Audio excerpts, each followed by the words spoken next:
It is 7 o'clock, and members of the board, it is time to call our meeting of the Oakville Public Library Board to order. Madam Committee Clerk, do we have regrets this evening? We have regrets from board member Andrew Cashman. Okay, so Andrew will not be joining us tonight.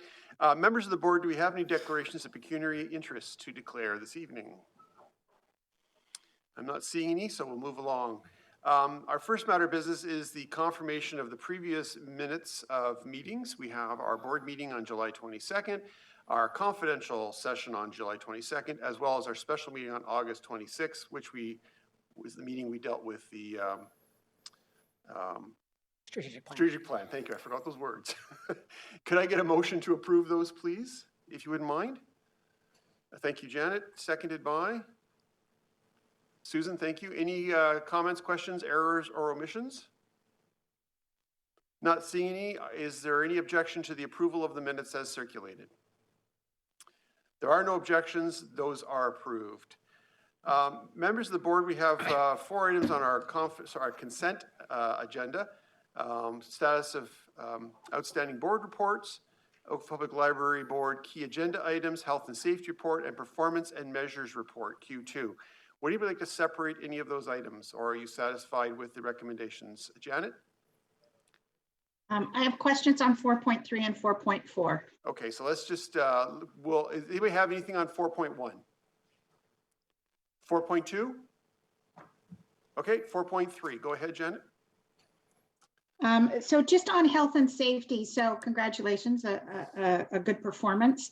Is it possible at some point to get a report that tells us some of the key items that might be on the health and safety minutes or agendas? Because it is a reflection of sort of an ongoing, ensuring good governance around health and safety. And I'm wondering if at some point we could get that.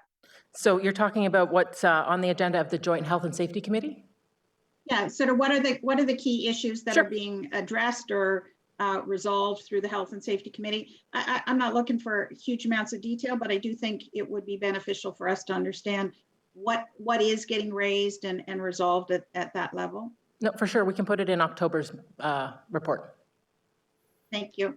And then on 4.4, I have a couple questions. One is, hold on, you referenced the multilingual event. Janet, hold on a second. Sorry. Before we go to 4.4, anybody else have anything on 4.3? I saw Pankage, your hand went up.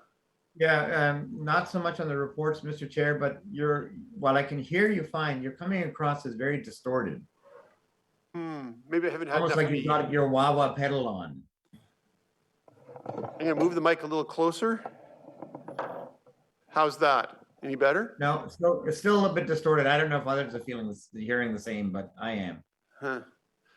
Okay, well, we will. I believe the IT folks they're scurrying about, so maybe we'll get some resolution to it. Thanks, Pankage. Okay, moving on to 4.4, Janet.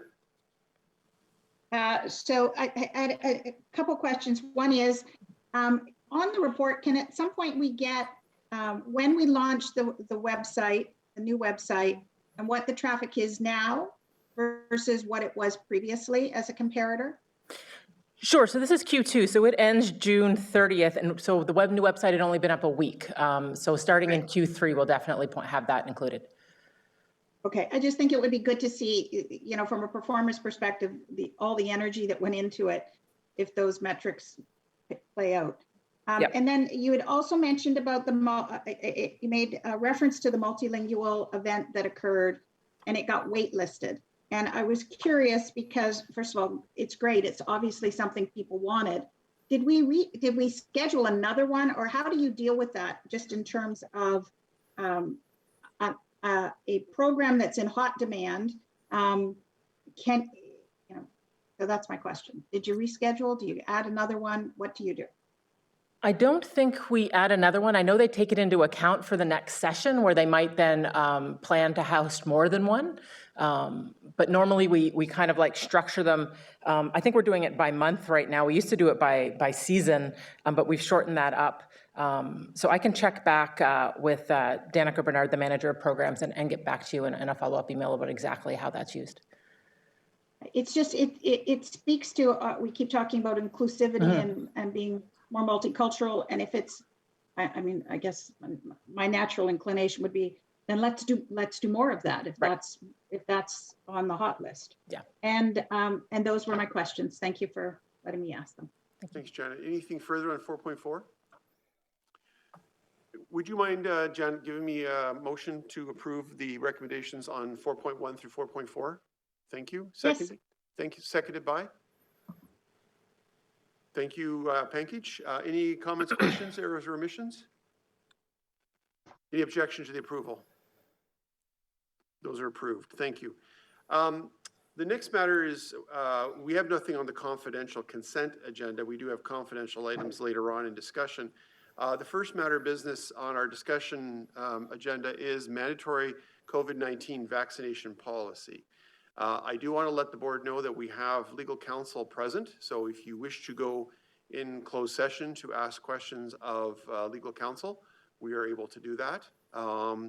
And I'm going to start out with a presentation from, I believe you're going to give us a summary of the report. I am, yes. Madam CEO, okay. Yes. So before you have the proposed OPL mandatory vaccination policy. It is based on the Town of Oakville policy, which was passed by Town Council on September 13th. And so you see before you the policy as well as the draft procedures that would come in place should the board choose to approve the policy. The purpose of the policy is to ensure that all staff of the Oakville Public Library receive the COVID vaccine to ensure that we create the safest and healthiest environment possible for both our staff and our employees. So all of you probably know that Halton's Medical Offer of Health strongly recommended that local employers establish a COVID-19 workplace vaccination policy to protect workers and the public from COVID-19. So this is building off her advice as well as the advice of the province. We are one of many libraries who have put this, are looking to put this in place. Many already have, including Mississauga, Toronto, Hamilton, Burlington, and many others.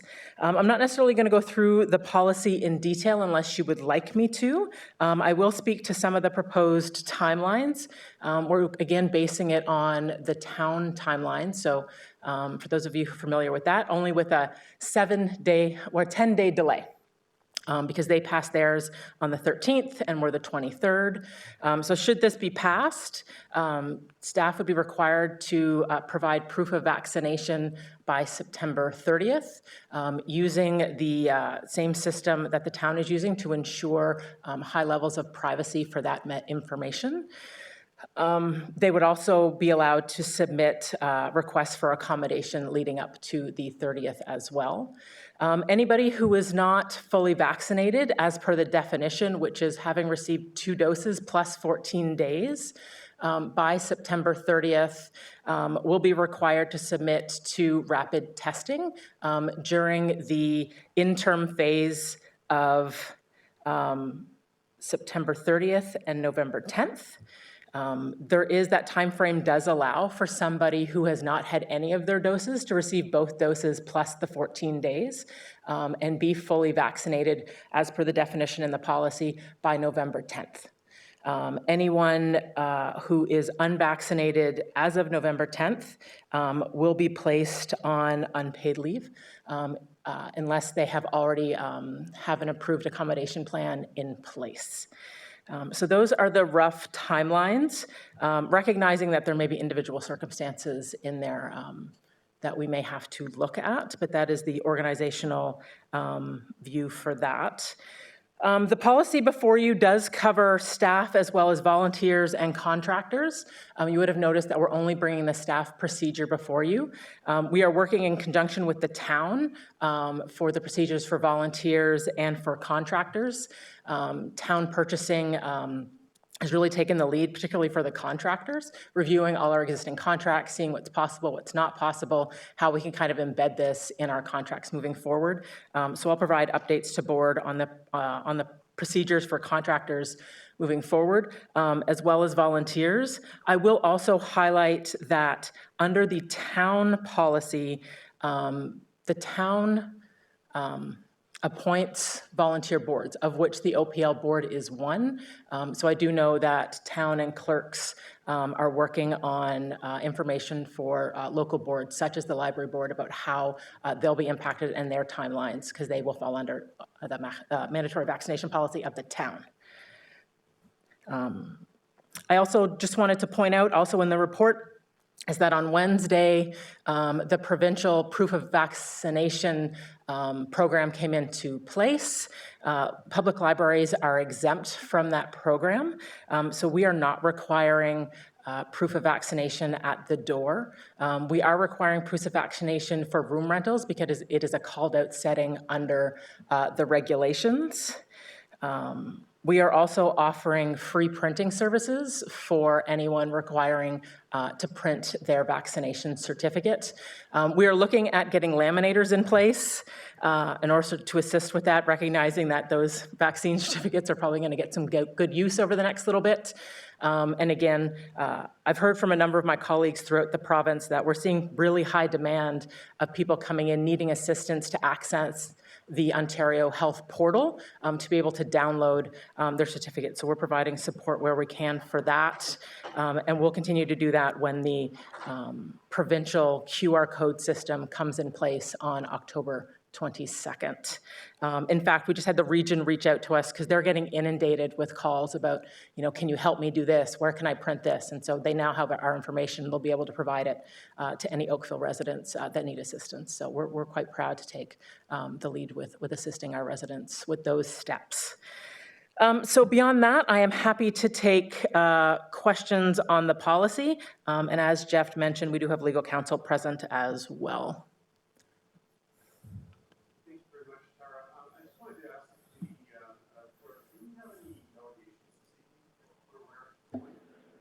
We had no Jeff, we delegations can't hear registered. you. I'm sorry, I forgot to turn the mic. I was just asking the committee clerk if we had any delegations registered at this time to speak. We had no delegations register. And remind me what the rules are on our procedural bylaw. Can delegations still register to speak, or are they, did they have to register in advance? As per the library procedure bylaw, they would need to contact the library secretary, which I believe is Tara's executive assistant, Christina, Yeah.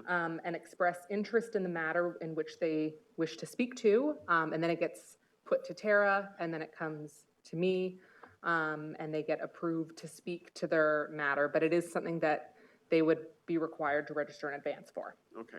So in that respect, and Tara, we've had nobody that you're aware of asked to speak tonight? Nobody's asked to delegate, no. Thank you. Okay, questions for Tara? There are none? Okay, Janet. Given that the library is considered an essential service and there's a lot of public confusion about, because it's a change for everybody in terms of what do I need a certificate for, what I don't. Has there been any discussion about a notification on the door that it is considered an essential service, and it is because I asked for two reasons. One is those that are vaccinated often will go, well, this is a vaccinated facility, and it is not necessarily.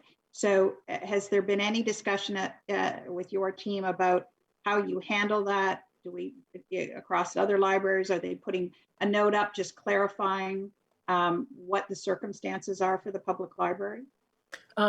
That isn't a discussion we've had internally, and as far as I know, isn't a discussion that's happened on any of the library's listservs I've seen to date. I can certainly reach out and ask. As indicated in the report, it is a bit of a mixed bag depending on where our libraries are located. None of them require proof of vaccination. However, at the recreation centers, there is we've created like a separate entrance in order to allow that free flow for library traffic versus recreation traffic, recognizing that recreation has different restrictions than we do, and just how to allow them to operate as cleanly as possible there. We can certainly look at that. I'm not sure what other board members feel. I know we have a fair number of seniors that attend it and have a high sensitivity to being safe. And we did such a great job of creating a safe ability through library takeout and curbside pickup when we were in the heat of things. Now we're wide open, and those same people may have a misperception about their environment. And I'm not in any way suggesting that we're not doing everything we can to make people safe, but it is a message that should be clear to people, especially those who have a high level of nervousness about entering a facility. I will say that, because I've been keeping a close eye on foot traffic, particularly over the past couple months, just to see where we are in terms of pre-COVID numbers. Just an interesting point of fact on that. We are almost at our pre-COVID circulation numbers. However, we are less than 30% of our foot traffic. So we are seeing people take really high use of our library takeout services, and I'm only talking about physical collections when I say that number. Digital we're kind of keeping as a separate piece for at least what I'm looking at, just in terms of capacity in the branches.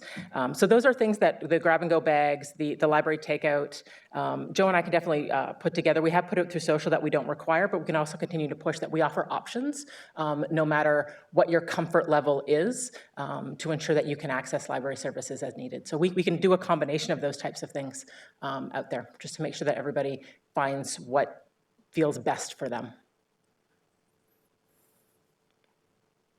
Thank you. Thank you. Bill's next. Yeah, so I mean, I would assume that a lot of people would probably go online to check out, you know, what the facilities are looking for in terms of getting in and that kind of thing, and maybe just the general, you know, policies and whatnot in terms of the library, entering library buildings, and as Janice said, you know, feeling safe about going into certain buildings and whether or not, you know, you need to be vaccinated and that kind of thing. But is there something on the website that would be indicating those things? We do speak to it on the website, and we did put out a news release, and it has gone out on social. Okay. So can you clarify, what did you put on your social in the news release? Just on the fact that it's an essential service and that you will not require proof of vaccination to enter our facilities, except for the room rental piece. Right. And so Bill was asking about the website. Did you say you did have it on? You do have it on the website? It is. We put the news releases up on the website. I'm not sure it's on the. It is on the important announcement bar on the front page. Okay, so it's clear easily to everybody. Correct. When they hit the website that what our policy is. Yeah, Joe just said that it's the only important notice we have on the front page right now. Bill, is that satisfactory? Yeah. Okay. I think Janet has suggested the idea of putting something up on the doors. Is that correct, Janet? I was furiously scribbling. Can we do something like that as well, just to be very clear? So yeah, we'll definitely have that conversation for sure. Okay, thank you. Okay. Anything further? Any other questions? Does anybody wish to go into confidential session to ask questions of our legal counsel, or are you satisfied with the information before you? Susan? I wouldn't mind asking at least one question. Is it a question that you feel you need to ask in closed session, or can you ask it in public session? I'm not really sure what the protocol would be with this. So it's pertaining to the email that we got this afternoon. Let me just consult with the committee secretary or committee clerk, so I'm not offside here. At what point can we go in camera on these sorts of questions? If you are consulting the town lawyer with questions or advice, you need to go into camera, and that would be to get solicitor-client privilege advice.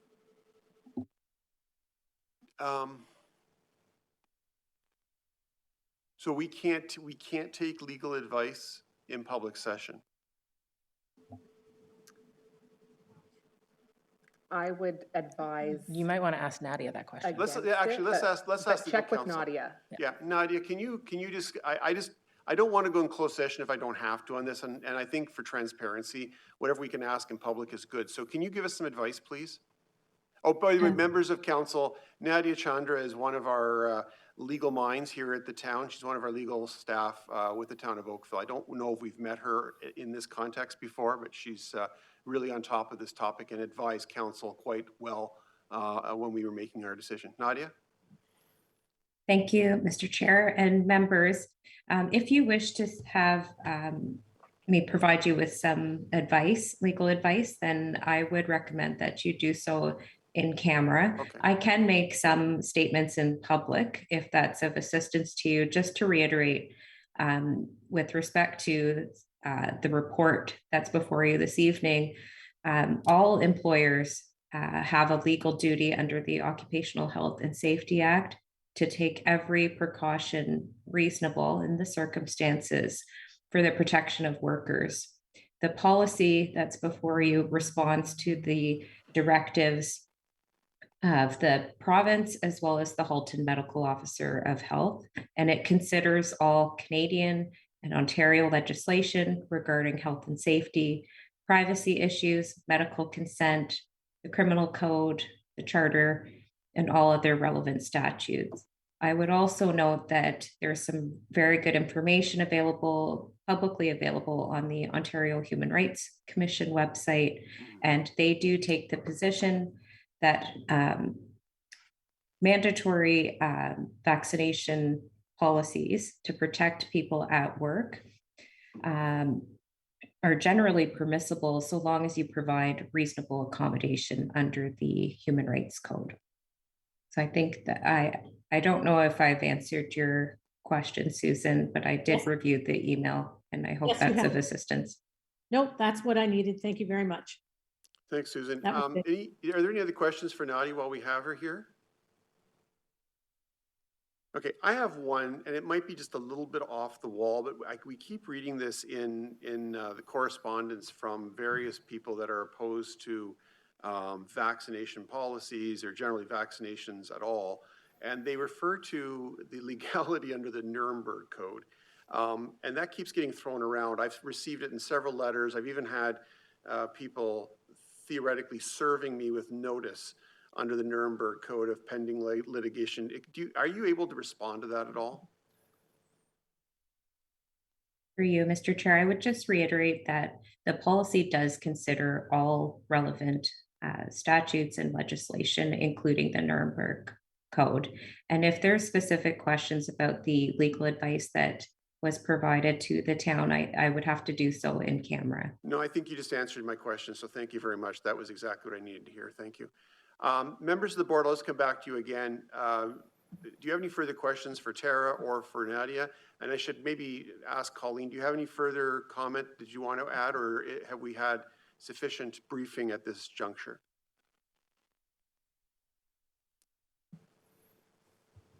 Certainly, if there's any questions around how the implementation is happening at the town and any issues, I'd be happy to answer those. Thank you. Okay, members of the board, you have a big decision to make at this juncture, so I'm going to, let's get the policy on the table first. Can I get a motion to approve the report and the staff policy, please, for the vaccination policy? It's moved by Stephen. Is there a seconder? Thank you, Bill. Okay, I'm going to ask again for any comments or questions before we call the question. I'm not seeing any comments or questions. Is there any objection to the approval of the staff recommendation that we have before us this evening? I see no objection, and therefore I declare that this has been approved, and we have concluded this issue. Thank you very much. Thank you, everybody involved in this difficult decision, and well done. Okay, members of the board, we're moving on to 6.2, comprehensive financial report at June 30th, 2021. That's right. Brace yourself for a lot of budget information. Yes. So we wanted to start with just where we are currently as of June 30th. So OPL is on track to have an operating surplus of approximately $484,000. That is being driven almost entirely by personnel costs. We've had a lot of internal movement. We continue not to operate at full pre-COVID hours, and that is resulting in those savings. I will also flag, and Belinda can probably speak to it more if you have questions, our surplus, even though that's what we anticipated at the time the report was written, we have discovered that there have been, I think some, I'm going to call them stuck invoices and acquisitions that we cleaned up. So it is likely that the surplus will be a little bit bigger than that, but we'll bring that as part of the Q3 when we get that finished. But just a heads up with that. Anyway, Belinda is present, and between the two of us, we're happy to take any questions related to this report. Thank you. Members of the board, questions for Tara or Belinda? I did have a question, Mr. Chair. Go for it. It's a very minor question, but there seems to be some sort of typo on the first page of the report. The second and third bullets don't seem to show the balance. They refer to a projecting year-end balance of, and then there's no number. And then the same thing, the HIP trust is projecting a year-end balance of, and there's no number. At least that's on my copy. Yeah, that was missed. That's That was missed for sure. That, as you can see, it's referred to in the report, but the development reserve is projecting a surplus of, or an amount of 283,380, and the HIP trust is 157,148. Yeah, okay. Yeah. no, I apologize for that. No matter how many No eyes, worries. I know, we had too many reports going, yeah. Okay, so for the record, then, whatever, if we are, we should ask for this report to be amended so that for the record, it's My amended. understanding is that they Thank you. don't amend it. Thank you. Would we? We don't amend it for minor typos, but this is pertinent Okay. information, so we Yeah, can that's what I'm fix it. thinking. Yeah. I know it's We'll not fix a it. minor thing, it's, yeah. Yeah, Okay. okay. Any further questions? Susan, did I see your hand go up? I looked away for a moment. No? Okay. I do have a question. Maybe this is the wrong place for it, but, and I corresponded with you about it earlier this week, and that's about the decision around branch hours. Is that something that should be brought up in this report or later? I will speak to it as part of the 2022 operating budget report. Okay, you got it. Okay. Members of the board, can I get a motion to approve the staff recommendation, which is simply to receive the comprehensive financial report? Motion received by Pankage, seconded by Susan. Further questions, comments? The only comment I'd add is motion to receive as amended. Okay. Well, yeah, sure. Absolutely. Good point. Thank you. Comments, questions? Any objection to receive the report as amended? Seeing none, that is approved. Thank you. Moving on to 6.3, which is room rental rates.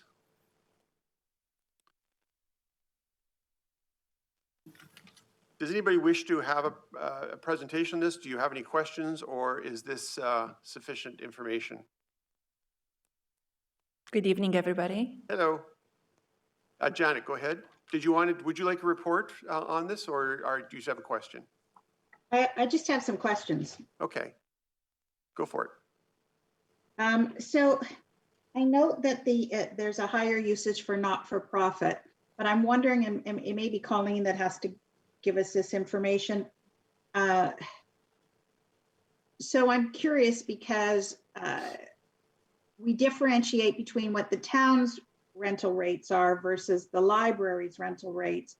But does the town, and forgive me if I just don't know this, have a not-for-profit rate reduction as well?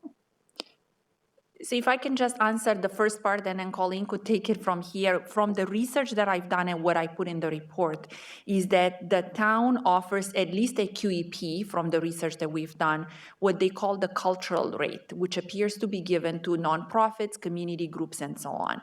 I don't know that it is all across the town. Colleen can speak to that, but certainly the QEP one does, and those are the rates that we compare to in this report.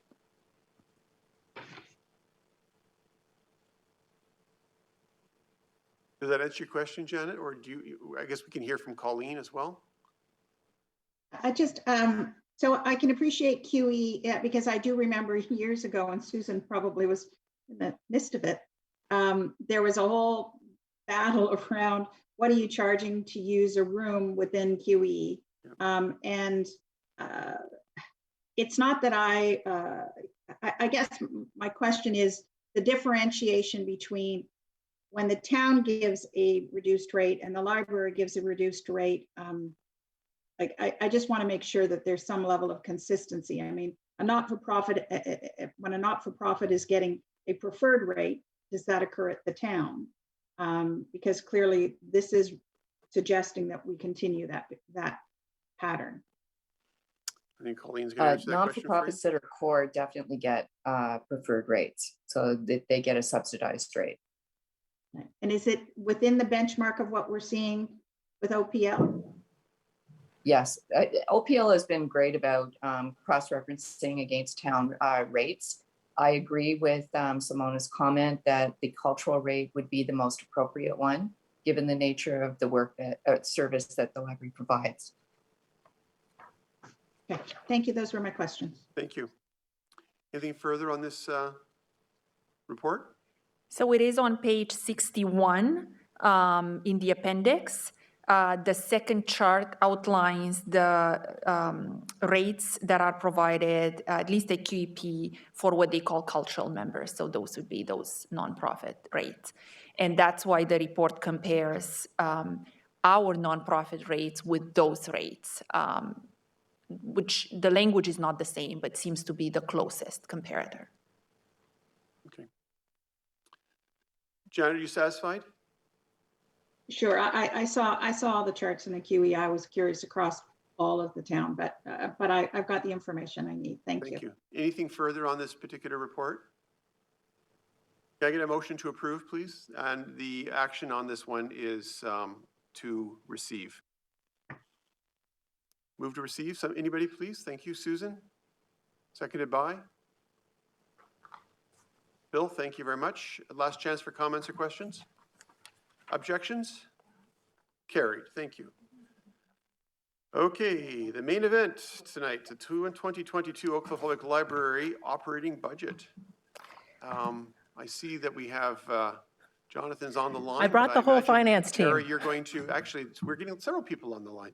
Tara, are you going to walk us through this initially? I am. I'm going to actually start by asking John and his team to give an overview of where the town is at in terms of the overarching town budget, and then I'll go through the OPL budget in detail. So I'll just hand it over to John. Thank you.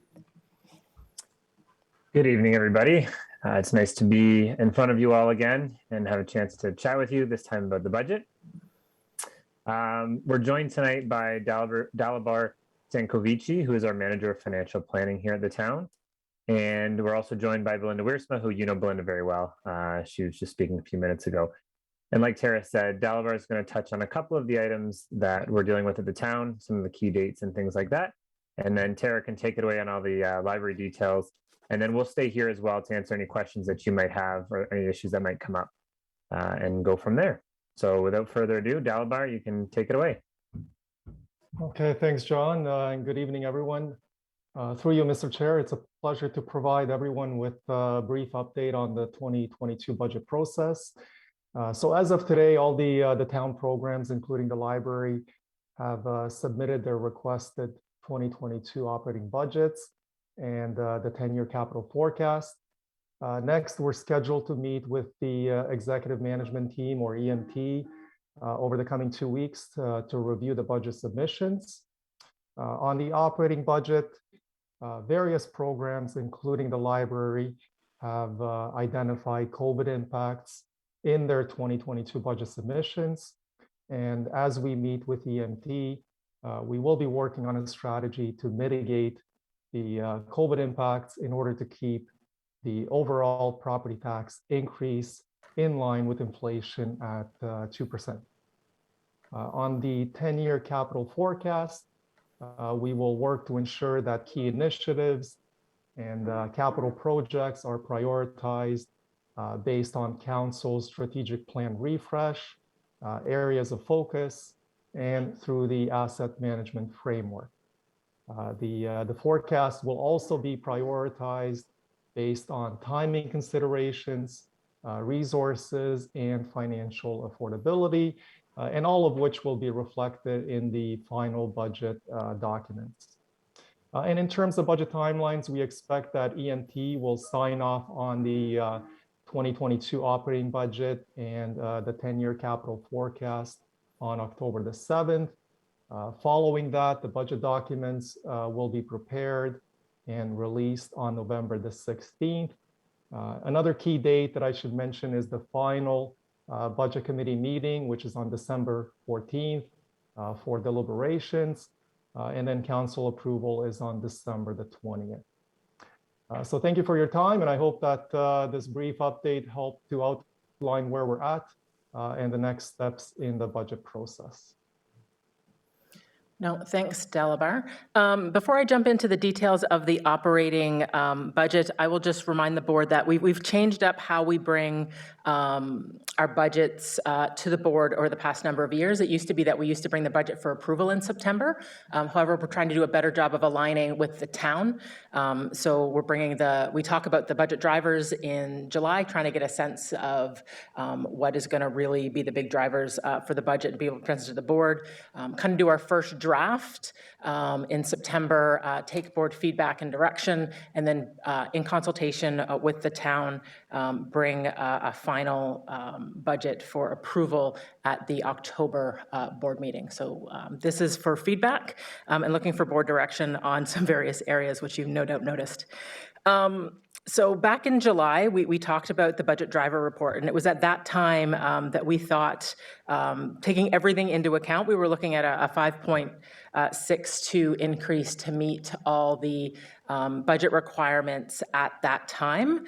Since then, I was really hoping it would go down, but it did not. It went up, and that is as a result of some, really the drivers is personnel issues that have come up, and I went into detail about those in the 2022 operating budget confidential report. But as you can see, out of the 6.4, just about the majority of that, the 5.42 relates to inflation and adjustment to personnel services and benefits. And the key things driving that is a joint job evaluation process, which stems from the signing of the collective agreement back in 2018. So we're finally catching up with that agreement that we had as part of that. As well as part of our collective agreement, our unionized staff get pay band increases every 2 years. So that happens in 2022. And then just the general cost of living increase for non-union staff. And again, that is all broken down for you in the confidential report. And then the other key driver is COVID impacts, particularly related to the need for enhanced cleaning requirements and the supplies and equipment needed in order to continue to offer services like grab-and-go bags and library takeout.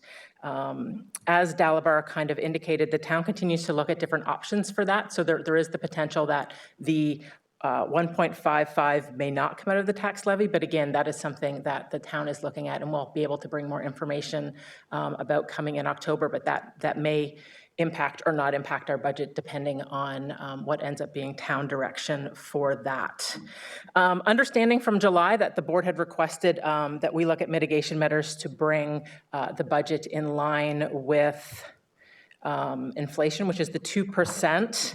I do talk about mitigation measures at the end of the report.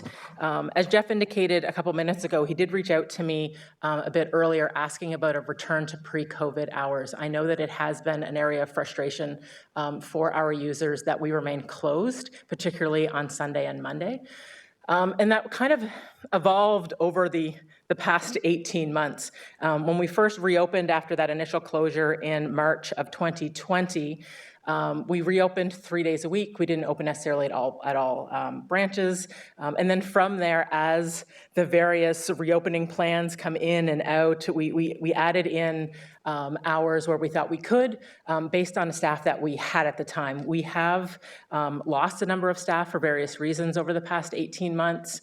We've kind of been holding on to a number of positions because we are operating, I think it's 65, 70%, 60% of our pre-COVID operating hours. So obviously there is a reduction in staff needs for that. Although we have increased some of our services, so it is a little bit of a balancing act. So the board also may remember that in July, we had talked about a return to pre-COVID hours, and we were looking to do that in September, October. However, in August, when it came to light about some of the driving budget pressures relating to personnel, I decided not to move forward with increasing our hours because that would require me to hire staff, which would then limit my ability to find savings if required to meet the budget increase needs. So as you can see, that's what I've indicated here, that if we're currently requiring a 6.1% increase to meet all our requirements, but if the board wants us to come in at 2 or requires that we come in at 2, we would need to look at what our reductions we would take at the branches in order to be able to meet that. If that is the board direction, we would take a look at that and then provide the exact impact of what that would look like as part of the October meeting. I'm also recommending that it is a small piece, but we have done it in the past, use some development dollars to offset some of our revenue costs, particularly related to, programming has been down, our fines continue to decrease, and we're kind of trying to right-set some of our revenue along with what we've been budgeting and what we're actually to actuals.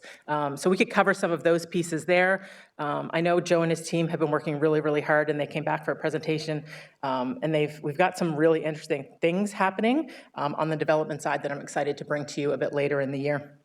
So we absolutely have the funds to do that piece, and I think we've done that in the past, so it does make sense to kind of use it there to kind of offset those revenue reductions that we're planning for 2022.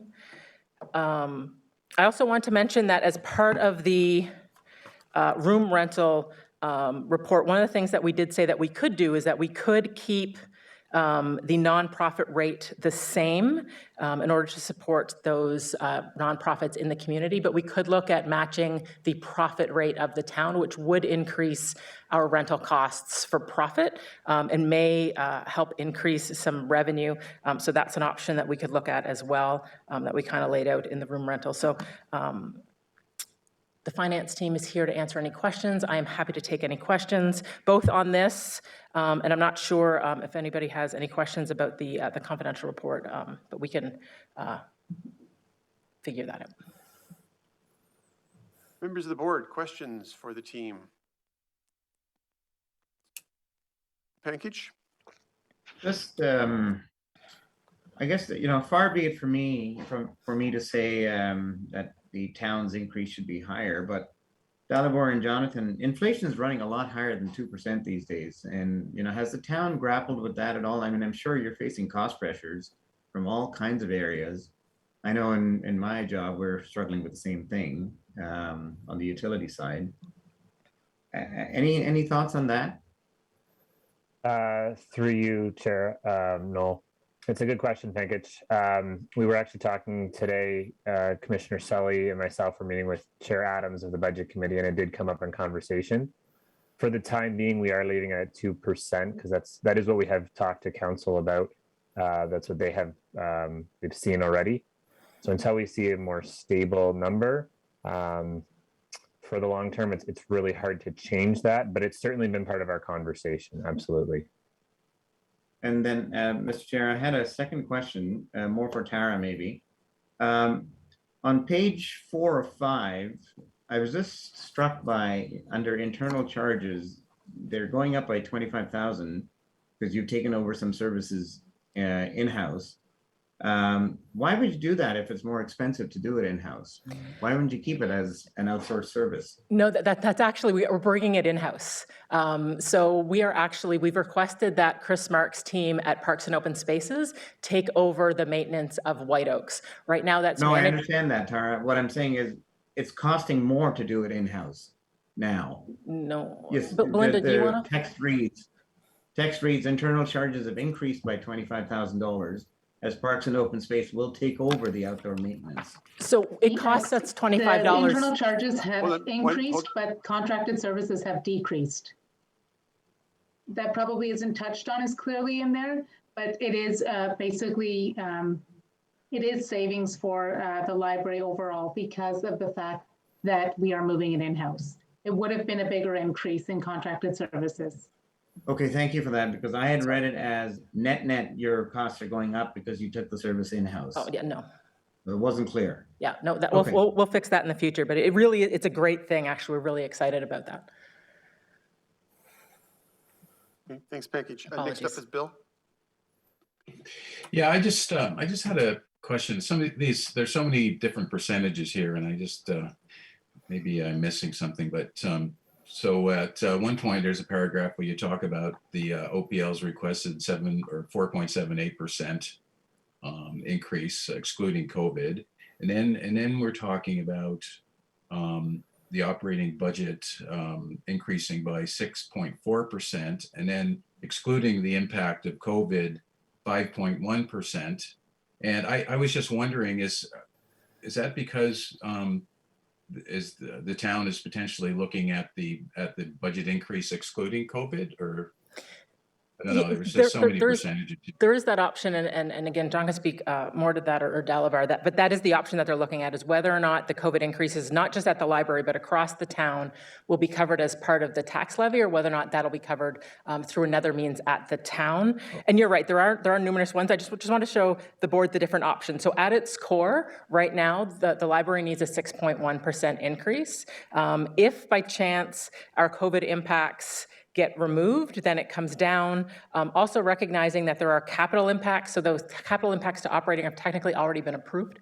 So that is kind of how that all plays. But admittedly, you're right, we are looking at 3 different numbers depending on what occurs over the next 3 weeks or so.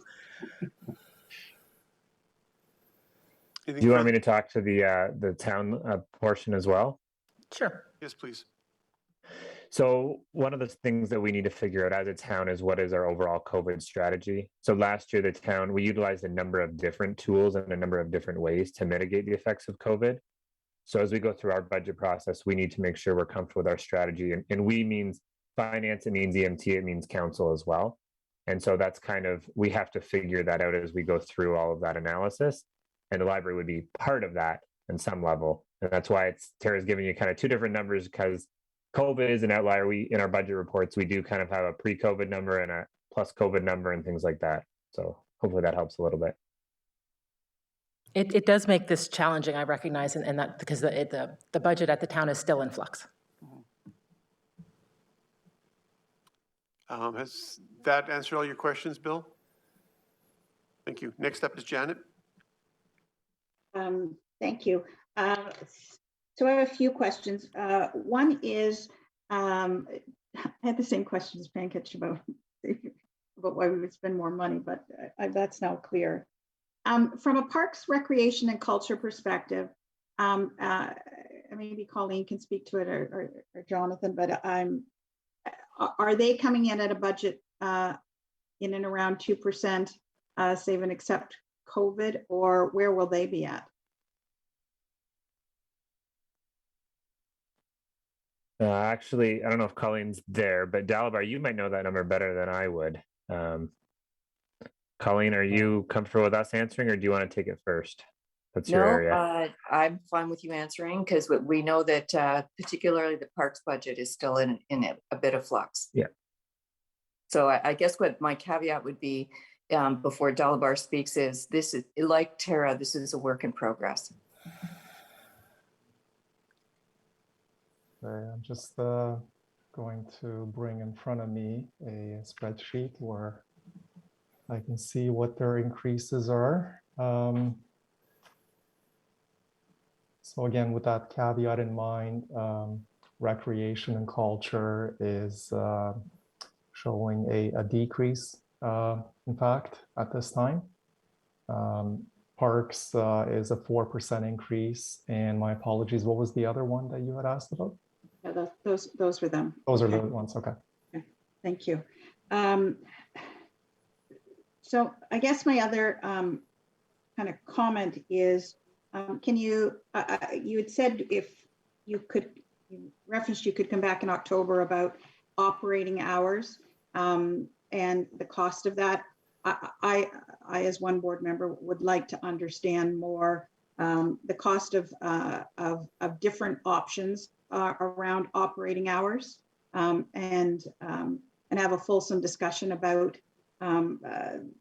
both about those hours as well as the cost of the different scenarios, so that we can make a help make a good decision on that and whether that saves us money or not. I think that gapping some of those jobs was a wise decision, and in the sense of we still cannot do certain things. So looking at that more closely in October and in more detail, my personal preference would be to look at it in more detail. So at the gapping, in what in more detail? The hours of operation and the cost of operating by those hours, because I'm sure we must have a metric that says for every hour we're open, it's X amount or that has this kind of impact. I think that would be helpful to understand. And I think any organization's doing that right now.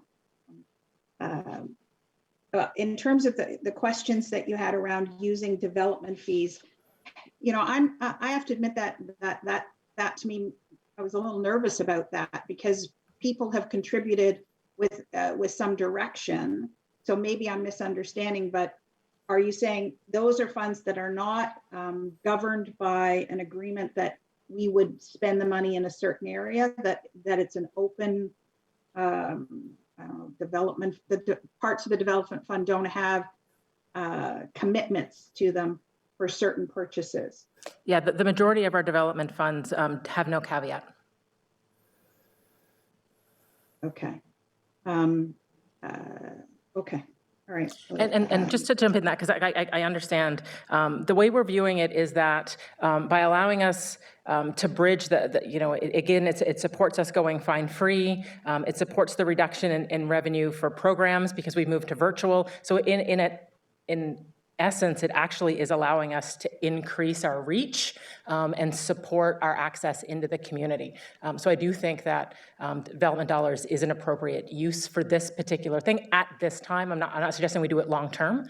Over the next couple of years, we're definitely going to have some other hopeful like revenue areas as well as a better plan about how we can continue to have as much access to our programs without necessarily having that financial barrier in place.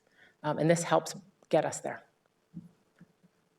So Tara, how you just explained that, I would just say I would have loved to have seen that in the report, because it really does, that was very helpful. In my mind, it's much more, you know, to say that we're going to use development fees, for example, to offset the cost of providing library takeout. Yeah. I mean, that's a program that ties to our reach. And so thank you for that. That clarity was there. In terms of the capital budget, is now the time we talk about it? I believe it's a separate item. That's a separate report. It's a separate report. Okay, We'll sorry, deal with then that I'll just go to overall fees. So that I guess that's my only other, is that in this section? Yes, that's in this section. Yeah, Sorry. Appendix A. I understand there's some that we only do 50% recovery on. What ones do we get 100% recovery on?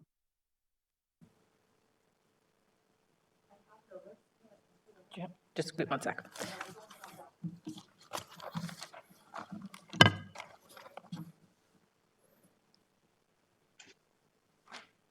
Can you speak to that? But which ones do we do 50%?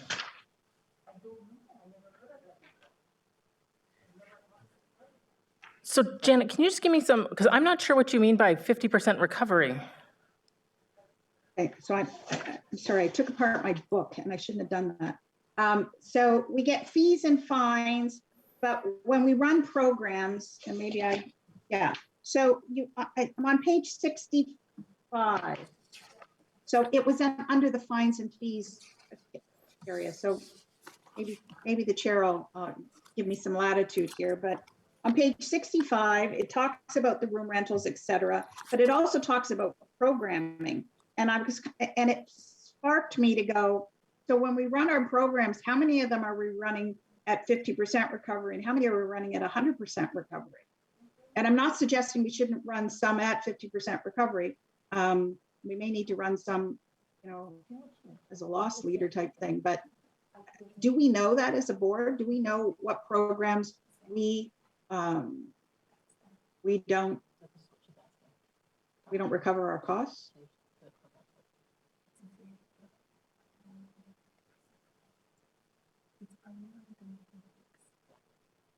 Okay. Sorry, we had to confer a little bit. So my understanding of that is that 50% of the cost of the program, it relates in particular to the make and take programs. So those programs where we actually purchase materials and then the people pay for the materials and we do a cost recovery model with that, and then they pick it up, they take it home and they make it. So it's related to those actual physical pieces to that. And we make approximately 50% of that cost recovery back. I'd have to look into exactly how we calculate what we charge for that, which I can do and get back to the board because I don't know. So the only reason, just for the other board members, I'm asking is because my understanding at the town is that we expect to cover our costs when we run these programs. I'm new to all this, so maybe I've misremembered something that I was told by somebody. So I'm going to look at our finance team and Colleen. But if that's correct, I just want to make sure, what is our principle in regards to cost recovery at the library? Well, I think it speaks to our principle about programming. We're one of the very few libraries that charge for programming at all. In fact, I think we're probably maybe one of 3 or 4. The majority of library programs are offered for free. That way it is open and full access to all residents, and they just absorb the costs.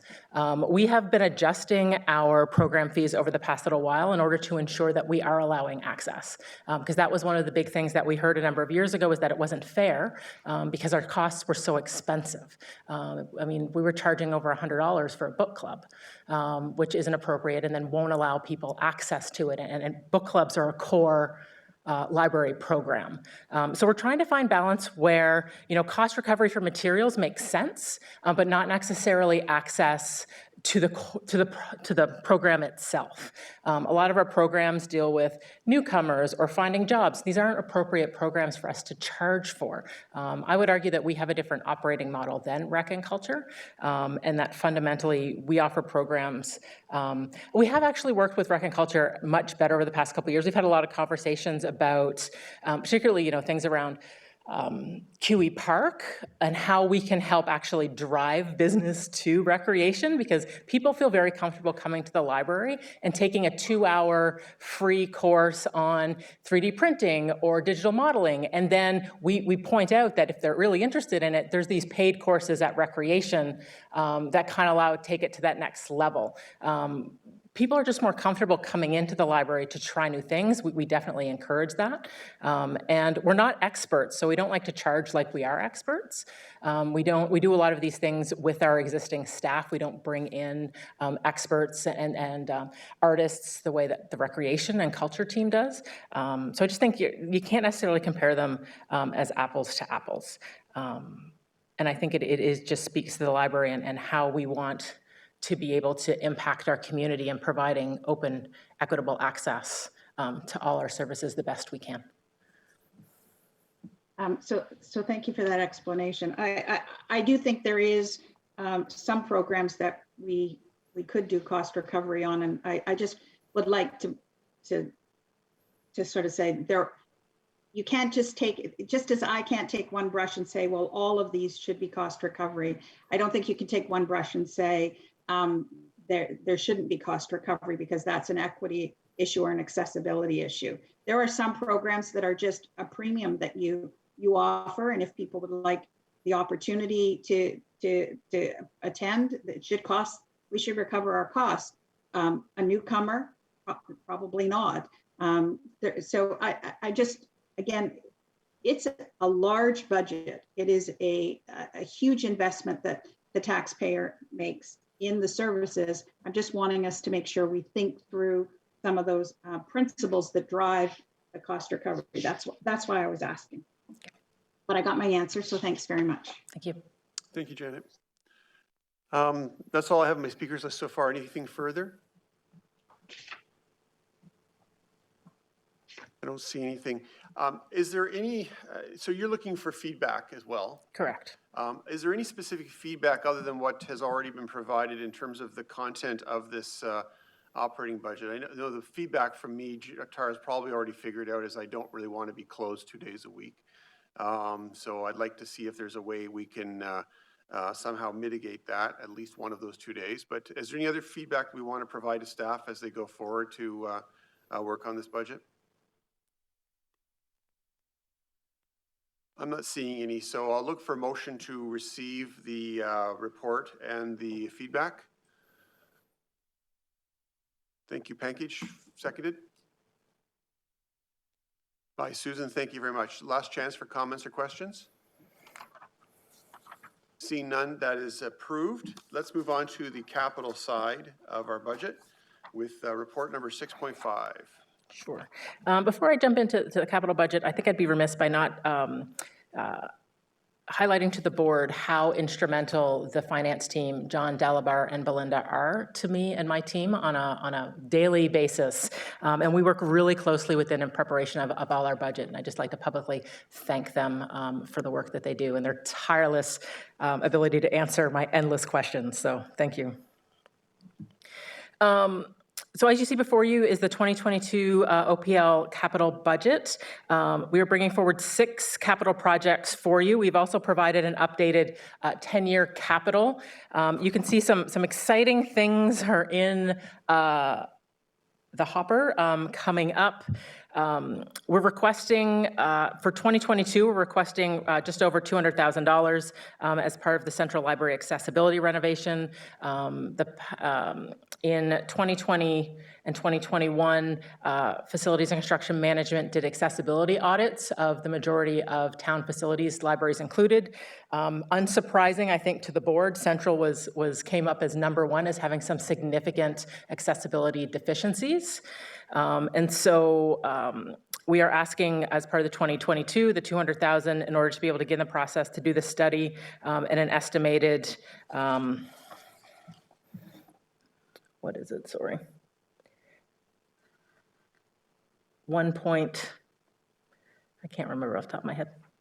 1.9 in 2023, which is what facilities has estimated, but we will target as part of the 2023 budget in order to be able to bring Central up to the standard in which it should be, as well as to ensure that it remains a viable building for at least the next 10 years as ongoing conversations continue around the downtown piece. OPL.ca enhancements. We're asking for a $30,000 budget. You'll see it come in every year. This is to actually bring us in line with the way that the town handles their online presence and allows us to budget just to put improvements beyond basic maintenance in there every year. So that is that piece. Library capital replacement is $28,000. That is a number that's provided to us from Facilities and Construction Management based on their monitoring of our facilities, but what they think need to be done to keep them up and running in 2022. 16-mile branch relocation and North Park Library are a direct result of council's decision to accelerate the North Park build. So we are, and this, I think I put this in the CEO update, the kickoff meeting for the detailed design actually happens tomorrow, which is very exciting. And that process for North Park will take place over the next number of months into next spring with, I think, hopeful starting construction in either late 2022 or early 2023 on that building. It also came to our attention through growing conversations Because up at 16 Mile Sports Complex, you have the existing complex, the recreation center and library will happen on the east side, attaching to the facility right on Nayagawa, where you have that grassy spot. But there is also extensive park renovations happening up on the other side. Colleen can speak to that better than I can, but there's a lot happening on there. I know there's a BMX bike park. There's a lot of different sport fields. And there is a basketball court. And the basketball court is slated to go exactly where the 16 Mile Sports Complex is, the 16 Mile branch is.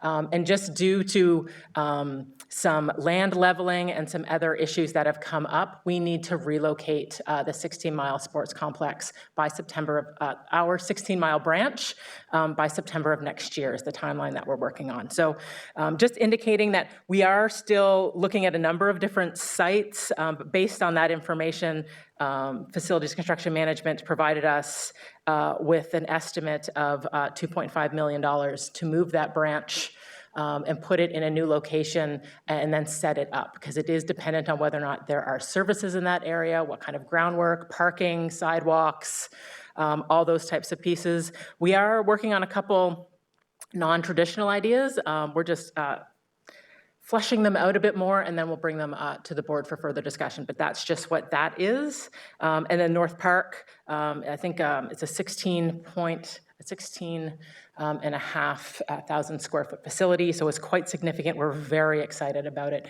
We've got some really great ideas and are excited to work with the architects to start planning for that. So just based on what we've identified to date, the estimate is of almost $11 million. However, that will get fleshed out as we go through detailed design as those pieces. And then the last piece is the library master plan, which is the $75,000. That is the library's portion of the town's parks, recreation, and library facilities master plan that is getting completely redone starting next year. So again, happy to take questions on any of those 6 projects or the 10-year forecast, which we've estimated out some of the 16 the North Park operational costs, as well as some Palermo pieces and Trafalgar Corridor Library collection. Again, all of that is just all estimates and rough timelines, but happy to answer questions about any of that. Thank you. Questions? Stephen's up first. Yeah, hi, thanks for that. And I apologize if I missed this date, because I did miss a previous meeting, but the North Park Library, is there a projected opening date for the first day of business, as it were? I'm going to let Colleen answer that question, because it seems to be a moving target, so she'd have the most up-to-date information. At this time, I would not be committing to a set opening, Stephen. And the reason for it is we're analyzing what the current state of the construction industry is.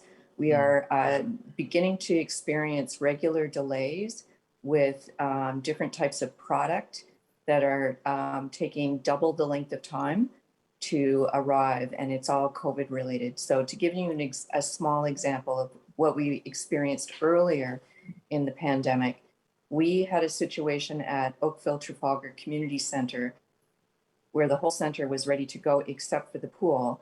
And the issue was that we had a specialized pool lining that was required to come from Minnesota. There were 2 issues that impacted it. One, there was a COVID outbreak at the manufacturing plant, which delayed. And then the second issue was getting it across the border. So the pool had to open later. So that we were very lucky last year that there was still a lot of stockpiling of product that had been done. But now we're in a situation where the stockpiles are now gone and we're having to rely on real-time inventory. And we are going to have some serious challenges with the schedule. So until such time as we have a better idea of where the construction industry is sitting as a whole, we're going to hold off on that commitment. Yeah, no, I appreciate that answer, and I totally understand. My wife and I have been waiting 5 months for a new stove. So you can only use the microwave for so long. So I can imagine building a whole new branch is a totally thing. So thank you very much for that. Thank you, Stephen. Further questions?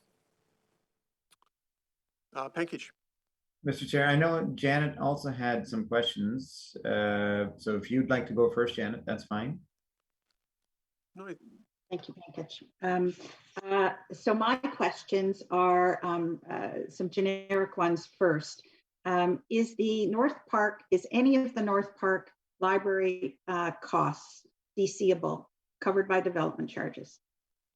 I think, if not all of it, most of it, but John can speak to that. yeah, Jonathan? Yeah, I don't know exactly how much would be, but I know that a portion of it is, and that's why we have it slated as a growth item. If you look in that one chart, you'll see that that's the funding source from it is related to growth because it's DCable. I just don't know exactly how much. That's not my experience, but if you need that specific answer, I can get that for you if you need that. So in fact, it's not on the tax base that investment is being made. It is coming from the development charges, at least a significant portion of it. Correct. Okay, so good to clarify. And just to refine that, you're going to get that information for the board. Is that correct, Jonathan? If you would like it, yeah, I can ask. So Matt Day is our manager of development financing, and he knows our DC studies inside and out, and he can get that answer for us pretty quick. That'd be great. Thank you. Yeah. So could you also ask in that then the 16-mile branch relocation is noted as growth. Is that DCable? I can speak to that a little bit, John, and then maybe you can jump in. It inherently depends on where we put it. Okay, which is a very good segue. So you talked to some options around that you're looking at different options. Correct. Are those options solely in the north? No, we did look at Clearview, as you had mentioned that before, and we did not identify a space where it would fit. And is that because of town-owned land, provincial-owned land, or is there been any conversation about private-owned land that would may be willing to take it? We did initially look at town-owned land, and there was no town-owned land that would work for it. We're still looking at options in terms of like private land where we would have to purchase land or lease land. We're just looking at, what is its timeline, what is its purpose, and then there's broader questions, and then we'll continue to look at different options, and we'll bring them to the board once we've identified. We'll bring options to the board. I will, for the record, continue to say that it is a community that deserves to have programming space. And I will say that if it goes to Clearview, it would not be DC at all. Well, sometimes things are not DCable. Right. The good news is the big one is DCable, yeah. Which is great.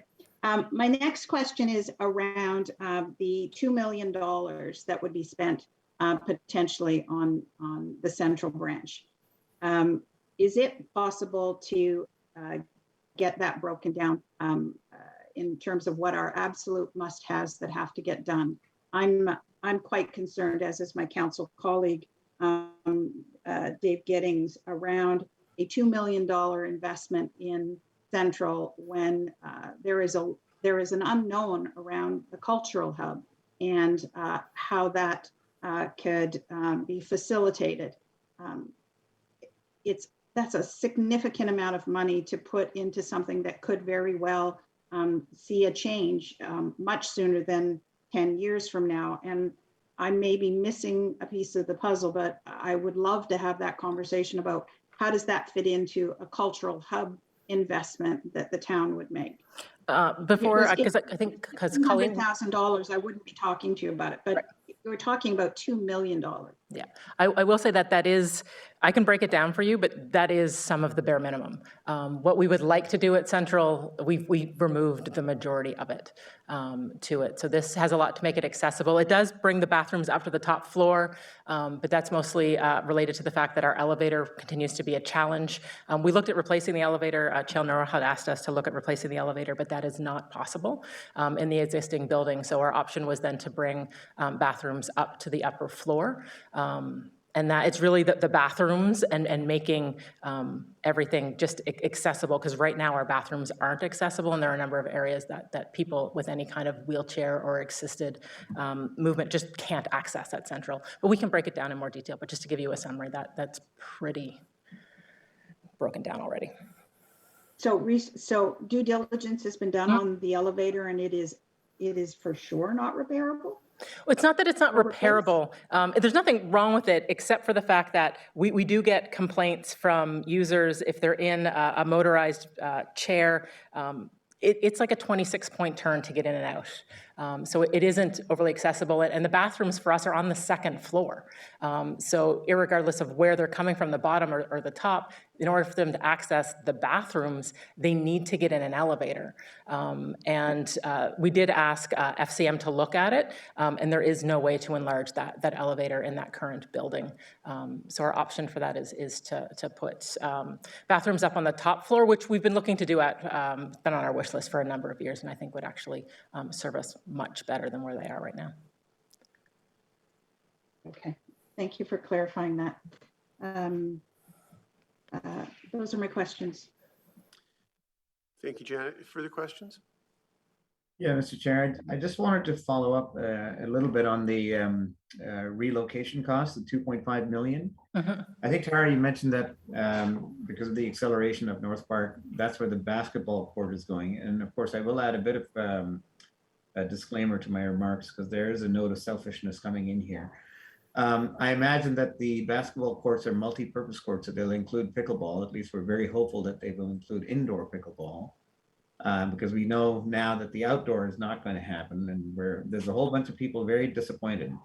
But anyway, regardless, could that cost be avoided by just waiting, and not putting those courts in right away? Like, is that avoidable at all? So we did ask Park to look at, could we phase that in? But that would mean increased costs on their side because of the way that they could not do other areas because of the way that the land needs to be graded. And Colleen may remember more about this conversation, but when we originally brought that to Parks is, can we wait and just not put the basketball court in at this time? Can we bring it in, next year in 2023 instead? And it was going to be a real challenge for them and impact the broader project simply because the way that the elevation of the land works. Whole site has to be graded all at the same time. If you do it in phases, it will cost significantly more money. But we did look Thank at you that, for yeah. That would have been the easy option. Thank you. And I heard you on the pickleball. Thank you. Does that conclude your questions? This is a bit of a side comment, but Colleen, you and I have to go and play and you'll be hooked. I promise you that. I just want to say on behalf of the town has put a great deal of effort into expanding pickleball compared to other sports. And we're starting to hear from other sports groups that there has been a disproportionate expansion. So I just wanted to say that. Yes, and I don't want to belabor it. We thank you very much. We sincerely do thank you for the efforts that you've made on our behalf. But over a coffee, we can talk about what more needs to be done. Personally, I like to speak to the International Association of Pickleball and ask them to change the name because I have a hard time when we talk about pickleball not giggling every time I hear it. I understand it's a wonderful game, but it's got a funny name. Chair. That is what gives the sport the love that it deserves. Oh, okay. Well, that's fine. I will accept that. I do have a question. I guess really not a question. It's maybe pushing further on the question that Pankaj raised, and that's with respect to 16-mile temporary branch. First of all, remind me what you said in terms of the timing on that. When would that happen at this point? So last I spoke to, we have North Park meetings every week at the moment. And last we discussed this, it would likely need to be removed in August or September of next year. It would have to be gone by that point. August or September of next year. And I know that, Colleen doesn't want to even venture a guess at when the permanent facility be open, but I'm understanding that would be sometime in early to mid 2022 or 23. We are looking at some long-term mitigation options if we have to remove the branch from that area, because there is a significant gap, yes. Yeah. If that's what you're getting at. Yeah, that's 100% what I'm getting at. Is there any alternative to move those facilities? I'm concerned about removing a library for what is potentially an entire school year. from Ward 7, which is a dramatically underserved community right now. It will soon be phenomenally well served, but that's an entire school year, it sounds like. Is there any other way we can manage to both deal with the needs of the parks and open space demands around grading and also potentially accommodate our collection somewhere else for an interim period? We are looking at two different options. One of the unconventional options that I kind of hinted at is definitely addressing that. And we have had some conversations with 16 Mile Sports Complex itself about potential options there. They're just not fleshed out at a point that I feel comfortable discussing it with the board, but they're coming.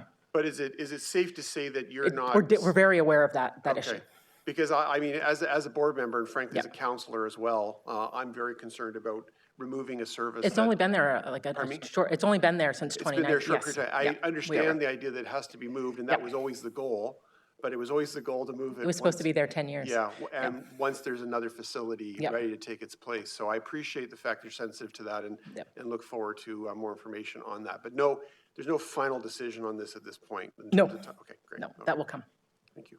No, at this point, Mr. Chair, we are still fleshing out the options. So key factors are, we want to ensure that there's some type of continued service to the residents because we agree with you.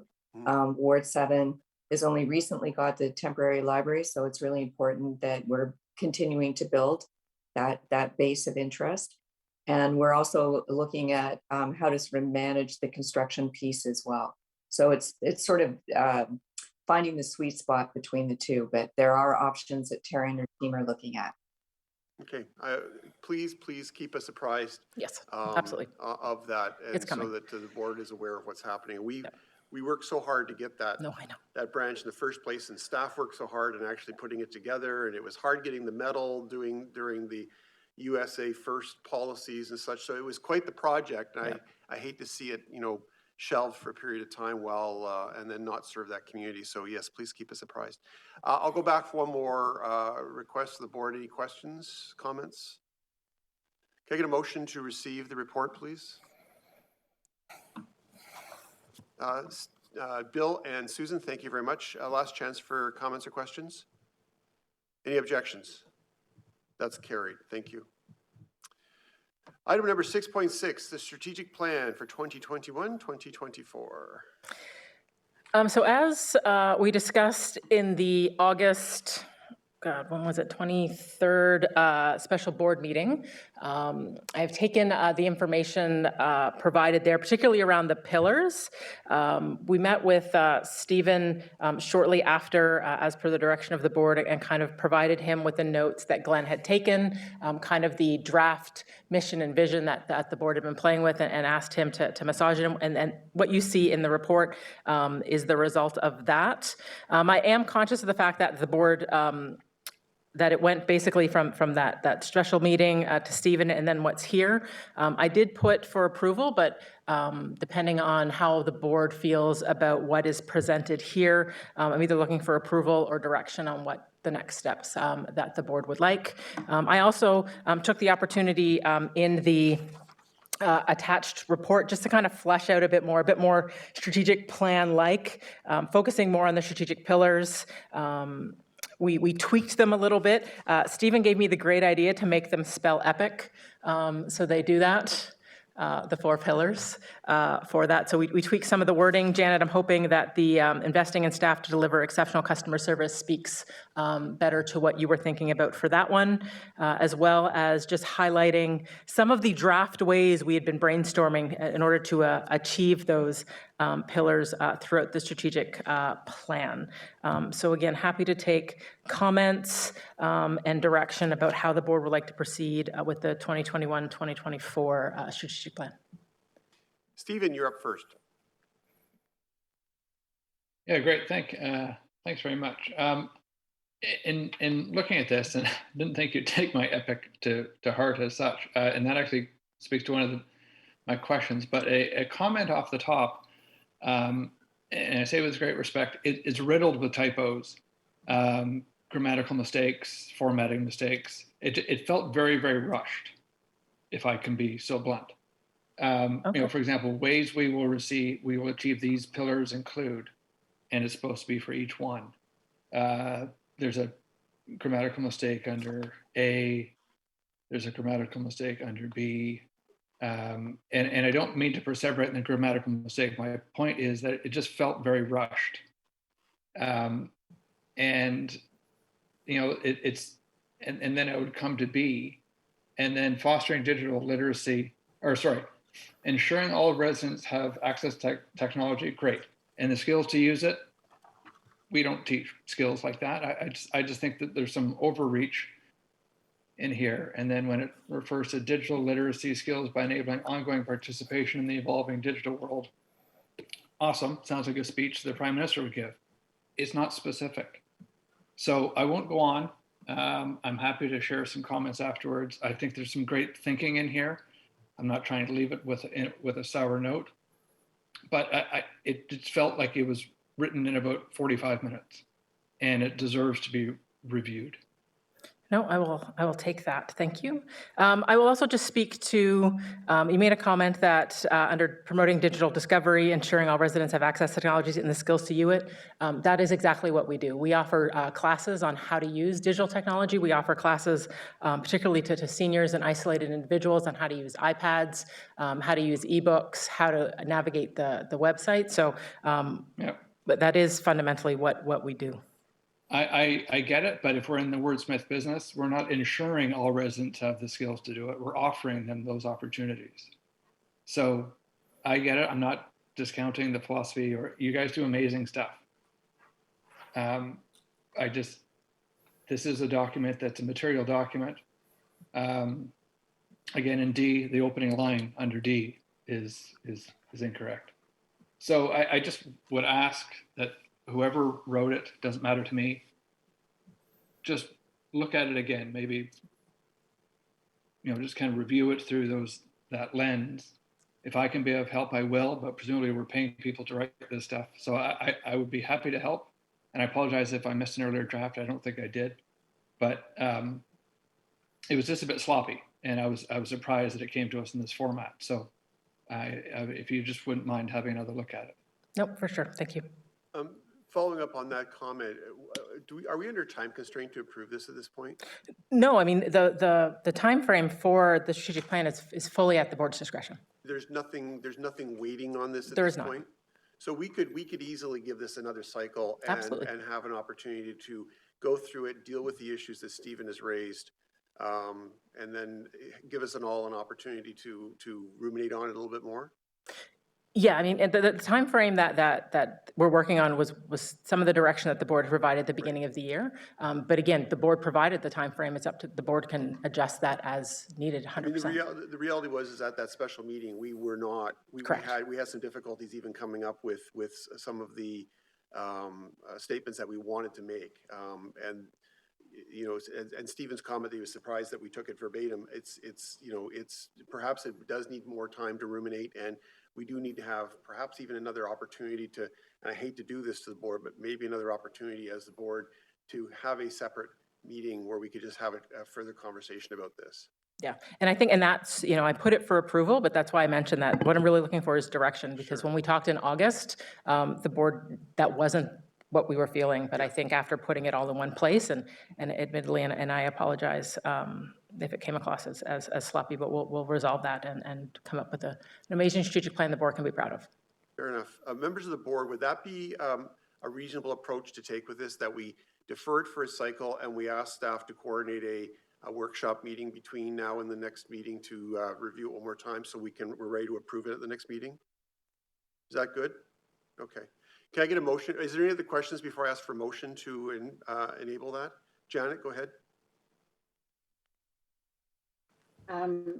So just because I think providing some feedback also will help us get prepared for a workshop. I was really pleased to see on the one page that you called it customer experiences, not customer service, because to me, I mean, the vernacular today now is experiences, and it is about creating, you know, whether it's digitally or in person or et cetera.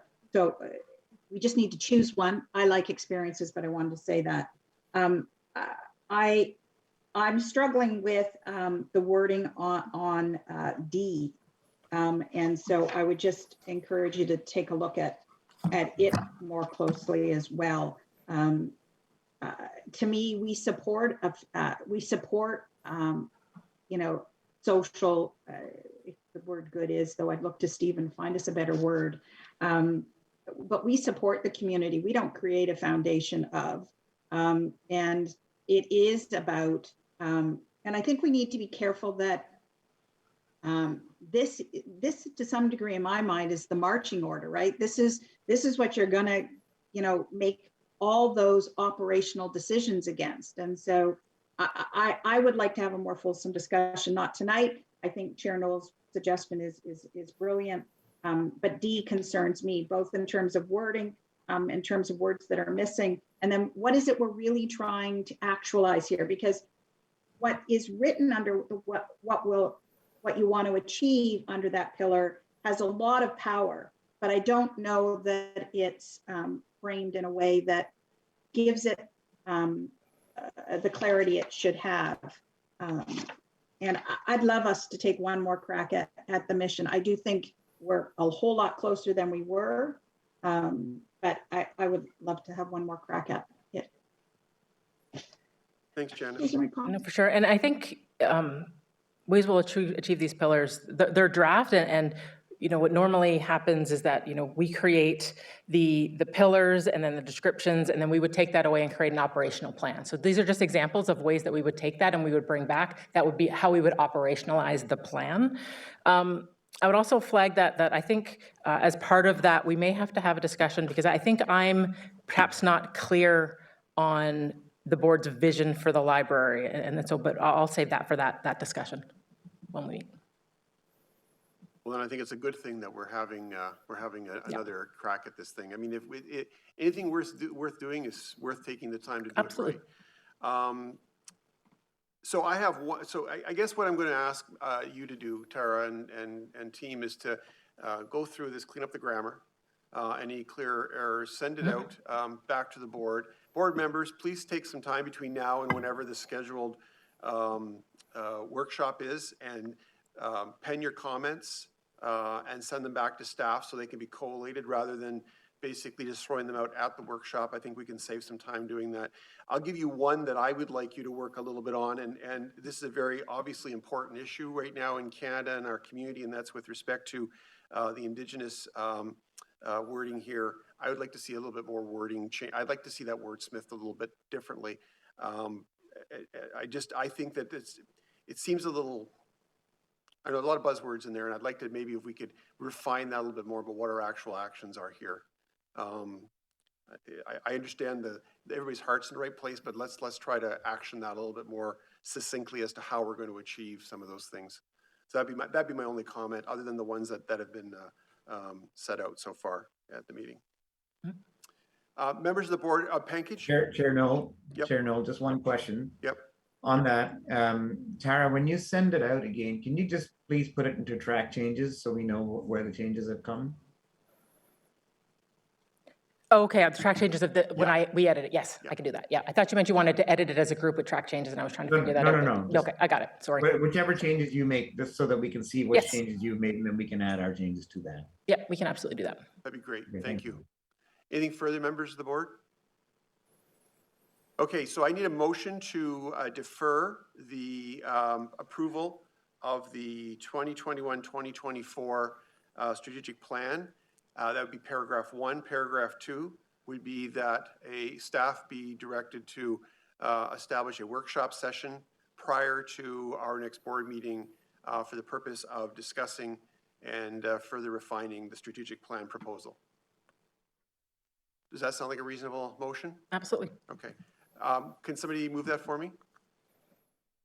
Janet, and seconded by Stephen. Thank you. Further comments or questions? Stephen, did you had a comment you wanted to make, but is that, I guess you reserve that now since we're not actually going to approve today, is that correct? Would that be, putting A comment. Well, listen, I want to reiterate, there's a lot of great work in here. Yeah. And we're talking about, and I apologize if the word sloppy came out the wrong way. It's a question of some details. Janet has a question. So we're all working together, and I want to leave that impression. So Jeff, thank you for that. I'm not trying to, come from on high or anything like that. There's some great work in here, and we can work together to get even better. Just that this seemed rushed, so let's take some time to get to do the proper job. So thank you very much for everything you did for it. No, and that's understood. Thanks, Stephen. I think it's important to point out at this juncture that creating a strategic plan is one of the core fundamental jobs of a board of directors. And so I don't think that there's any, I think, the staff would understand, and certainly I think that our constituents would expect us to take the time it needs to refine this, to achieve the goals that we as board members representing our community want to set out for the library for an extended period of time of 4 years. So good work, everybody. Thank you for your participation, and to staff as well for their great work getting us to this point. I'm not seeing any objection to the motion, so I'm going to, I will ask one more time for objections. I don't see any, so that's approved. That is deferred to the next meeting, and thank you once again for your consideration. Members of the board, I believe we're moving to the CEO's update now. Correct.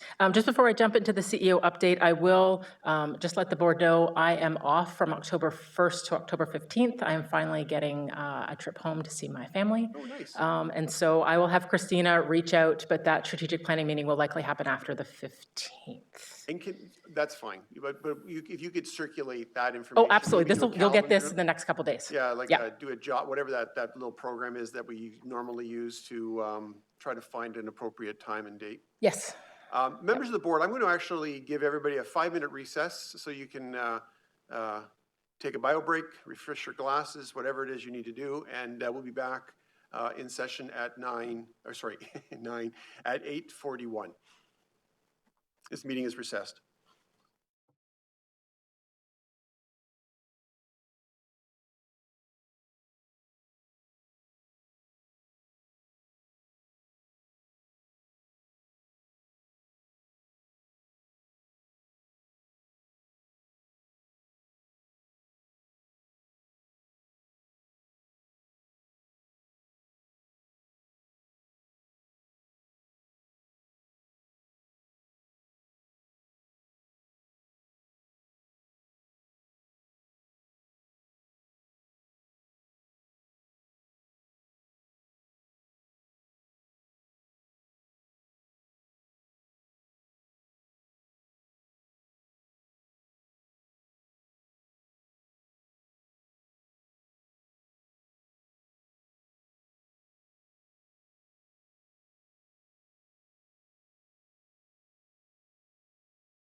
Okay, members of the board, I'm reconvening our board meeting. As I mentioned before, next up is the CEO update. I understand that there's not a formal presentation this week, but perhaps maybe Tara can give us some of the brief highlights, and then members of the board, if you have any questions.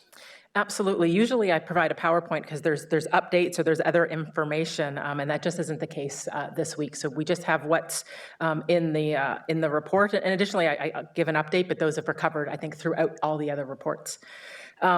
So the CEO update is relatively short this month.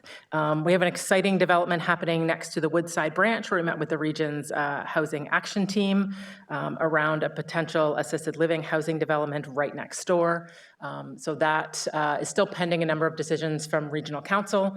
However, if that moves forward with regional council approval, we are talking about how we can support that facility, that development, in order to allow them to maximize housing space and not necessarily provide community space as they would in other places, because the library is right there, and how we can kind of create a really great synergy between all of that. Some more updates will come. Again, a lot of this is pending a report that's going to regional council in the next few months. So updates to come. And then everybody knows that September 30th marks Truth and Reconciliation Day, which was created by the federal government. This is its first year, and we'll be commemorating, or have been commemorating, this throughout the month of September. We've held a number of different events, collaborated greatly with the town. I think it's either last night or tonight, started the movie series that we're having throughout town, at numerous different films, and then discussion led by town and Indigenous representatives all throughout Oakville. So we're excited to participate in that. And then I think not more importantly, but more importantly, from an organizational point of view, we are introducing the 4 Seasons training with reconciliation education for all staff. We'll be introducing that 10-module certificate in partnership with the First Nations University of Canada on September 27th. We have a number, I think we've identified 5 modules that staff will have to complete in that first week, and then they will have 3 months to complete the full certificate for the whole process to really build that knowledge throughout our entire organization. September 30th also marks Orange Shirt Day. OPL purchased orange shirts from the Orange Shirt Day Society, so a portion of those funds went to support that organization, and all staff were provided with one. They're required to wear it on September 30th, but all staff are encouraged to wear it to show solidarity and awareness of what's happening, what has happened, and what continues to be discovered at residential schools throughout Canada. Glen Abbey and exterior renovation, Colleen hinted with this a little bit. We've been having some struggles with construction, so there's been a little bit of a delay. The award report for the Glen Abbey exterior renovation was just approved on September 13th.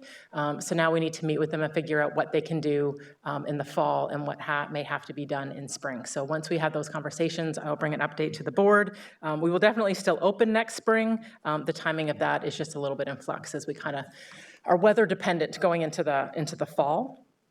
And then I'm also excited to announce that we've started to talk with Mohawk College about a partnership to be part of their Masters of Management of Applied Science program as one of their community partners to do a program evaluation. And we've really highlighted the inclusion policy and have them help us create a policy evaluation piece to it to ensure that we're fully fulfilling our commitments made in that policy, and then being able to take the template from that evaluation and apply it to our other policies to really embed all those commitments throughout the organization at all levels. So we're really excited about that. So happy to take questions on any of those pieces or anything else the board has.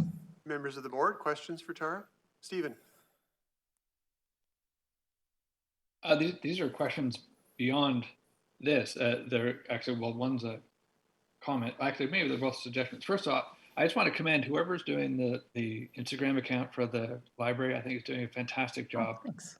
It's lively, it's relevant, it's frequent without being over frequent, in my humble opinion. I'm no social media expert, but I just wanted to, whoever that person or team is, I think personally is doing a fantastic job. That's where I was distracted for a second, just looking at your followers, 3,813 So phenomenal job.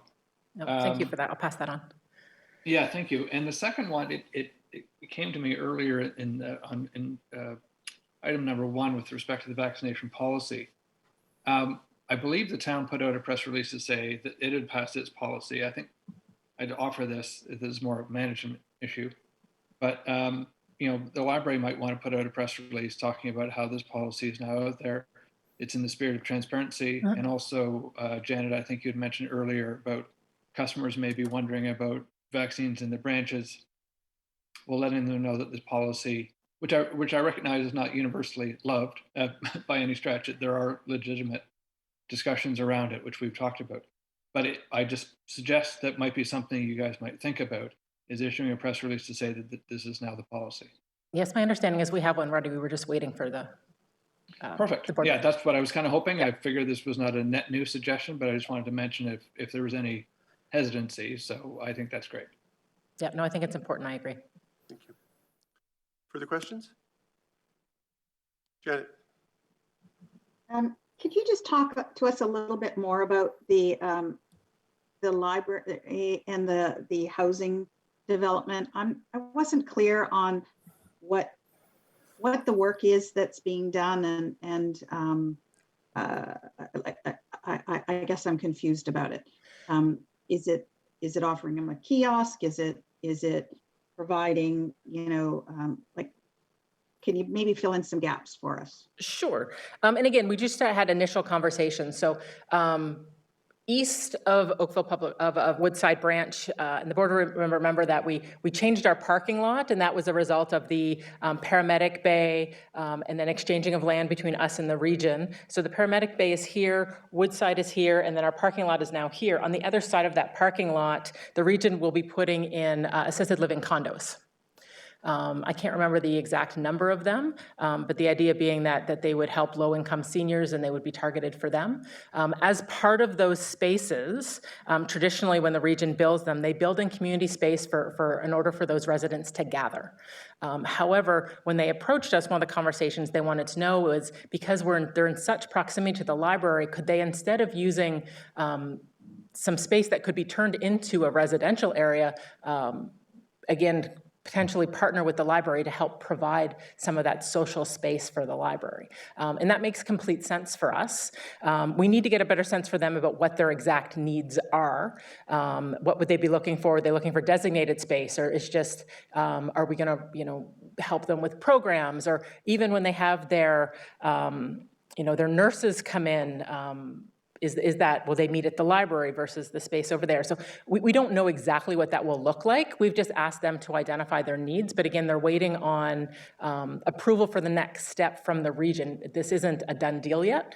They're just initially having conversations, and will likely be part of the presentation that they provide to council, that they've had conversations with community groups in the area about how we would support that potential development. So as they identify the needs and we sit down and have conversations about what we can work and what we can't work, it will also play into, you may have noticed in the 10-year capital plan, the second facility that was identified as part of the accessibility review was Woodside.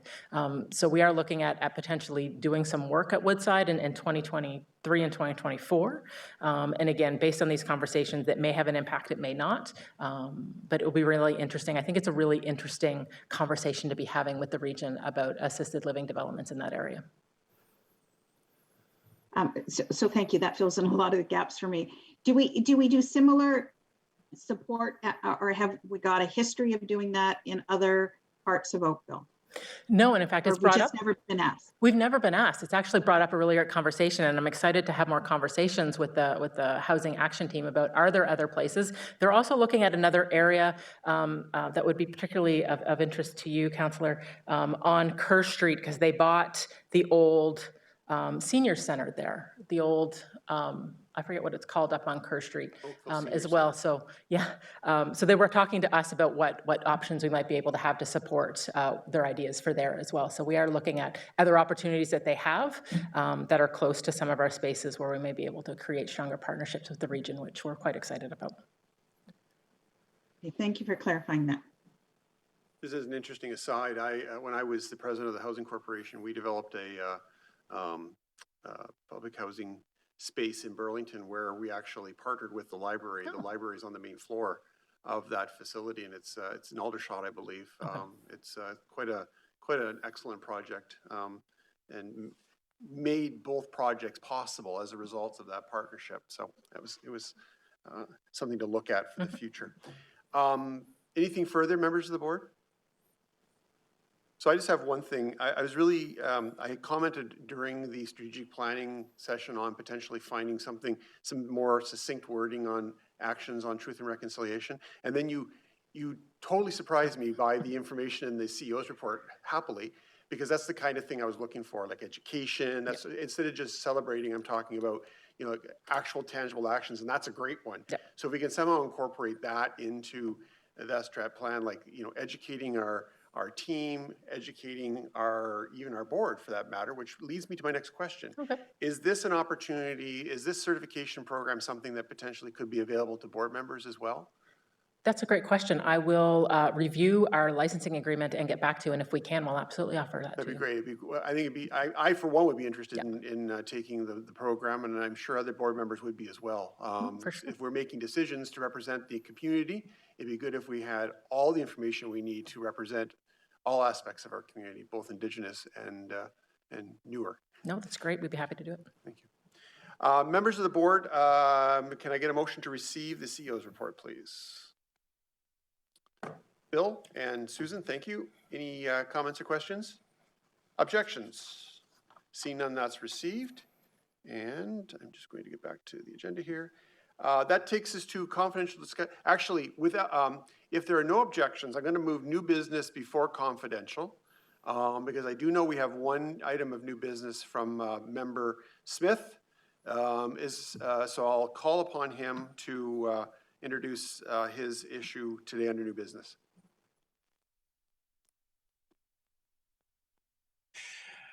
Thank you, sir.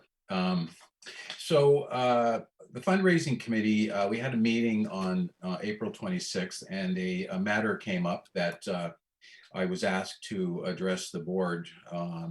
And at that meeting, it was Paul, you recall Paul, of course, myself, Joe, Marcus, and Deb Thompson, and we were meeting to discuss the 2021 fundraising program.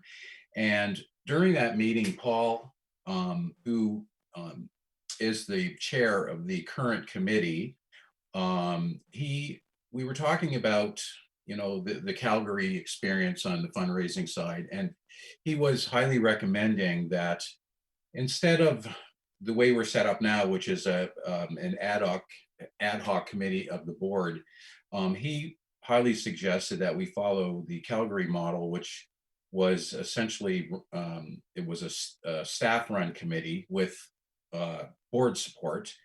But in his mind and in Calgary's mind, the staff was in a much better position to sort of have a read on how the program was going, the work with certain donors and what have you. So basically closer than it would be if it was necessarily a board committee.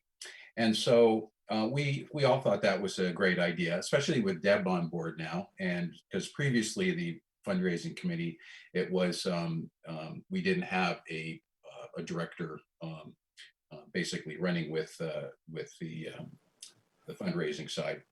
And so it was recommended that the board, because of the fact that it's a board committee, it can't be discharged. We need the board to actually, a motion come to the board to discharge the committee. And the interesting thing about the committee was, in the terms of reference, it was basically to run, it was specific to the 2019 to 2020 program, and it was to basically run until the end of December 31st, 2020. So essentially the board, that committee actually doesn't even exist in theory. But I was asked to go to the board to ask for a motion to discharge the ad hoc committee, and then that will sort of free up the fundraising committee to change the structure to being run by staff with, as I said, board representation. So Paul and I thought, because we're the two board members on it, or Paul was a board member, we thought that was a great idea. And one thing I should mention, Paul is going to continue to assist the committee, as I will as well. And so I think that's great. And, you know, with Deb on board, it makes sense for the staff really to run that committee. So I'm asking for a motion to discharge that previous ad hoc committee, and then we could move forward with the new structure. So that's what I'm doing. Thanks, Bill. I just need to turn to the committee clerk for a second and just, I'm not sure if we have the same restrictions on unagended motions that we do at council. Are we able to make a motion, or is Bill able to make a motion, or would we have to waive rules, or do we have to do a notice of motion? How do we deal with this? There's no rules that you have to waive regarding this motion. If it is something that is of strong public interest, you may wish to give notice at this meeting that it's coming to the next meeting as an actual motion. Right. That gives the public opportunity to see that this is coming forward to a board meeting, and the option to perhaps delegate or tune in next month. But you are able to make a motion on this tonight if you wish. It's just a matter of if you decide that it should have public notice, then your motion essentially would be that this is the notice that it's coming to next month. Right. So this is outside of the traditional council rules, and obviously, which requires notice of motion, et cetera. Correct. Okay, thank you. It's my opinion that making such a motion tonight would be administrative in nature, would not necessarily require public notice or public vetting. As again, it is administrative since the committee actually sunsetted anyhow. Right. So I'm willing to entertain your motion, Bill, that we discharge the ad hoc fundraising committee effective immediately. Yeah. Is there a seconder for that motion? Susan, thank you. Are there any questions for Bill? Janet? So my only question is, so there was a lot of, Paul and others had a lot of really interesting ideas. Are we just transferring those ideas over? And if so, how are we doing that? Because I think we'd all agree raising funds is a good thing. Yeah. Yeah, Bill, maybe I can speak to that a bit, if that's okay. Sorry. Tara, I can speak to that if you're okay with that. Thank you. Yeah, I think actually by discharging this committee, it's just the last piece, because how we've been operating for the past little while has been as Bill has described. And we'll be bringing updates to the board that Joe and his team have been doing. Bill and Paul will continue to assist. It just allows us more flexibility in terms of how we are processing that group, and we don't have to keep checking in with Bill and Paul in terms of like an actual structure. They become more advisors to our group versus leading the charge. And both Bill and Paul have been amazing in providing ideas, but Joe and Marcus and Deb have also been equally amazing in coming up with ideas and really seeing that to the end. And as I hinted at, as part of the operating budget, there's some really interesting things in the hopper, and we're excited to potentially bring them forward to you over the next couple of months. They're still percolating, but they're exciting. Thank you.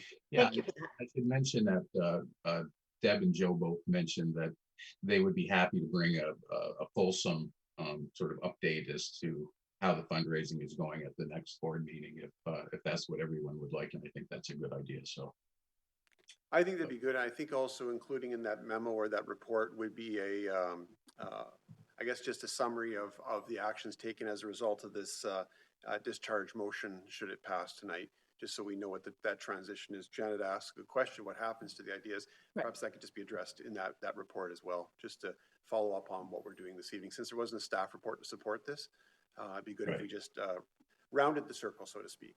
Fair enough. Yeah. Okay. Any further questions, members of the board? Any objections to Bill's motion? That's carried. Thank you, Bill. Is there other new business to come before the board this evening before we go back to confidential discussion items? Okay, so I'm seeing none, and we're going to go back in time to item number 7, confidential discussion items.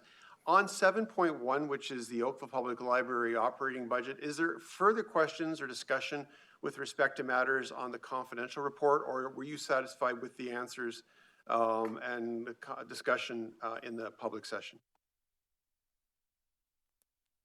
I'm not seeing any desire to discuss this in camera. Can I get a motion to approve the recommendation contained in the confidential report? Not everybody at once. Pankage, thank you. Seconded by? Thank you, Janet. Any objections to the approval of that report? Seeing none, that's passed. And we do have to move in camera for the union update QP 5348. Can I get a motion to go into a meeting closed to the public for the purpose of labor relations or employee negotiations? Would somebody provide? Thank you, Janet. Seconded by? Stephen, thank you very much. Any objections to going in camera? Seeing none, we are going into camera now. And members of the public, if you're watching us this evening, this pretty much concludes the end of our public portion of the meeting. We will resume to adjourn, but there's not much exciting about that except us saying goodbye. So before we do that, I'll say thank you to everybody who tuned in this evening, to staff and our customers and citizens of Oakville. We do appreciate your interest in our deliberations, and we look forward to your ongoing feedback and, of course, to our next board meeting in October. Thank you, everybody. And with that, can we please turn the chamber into the orientation for a closed session?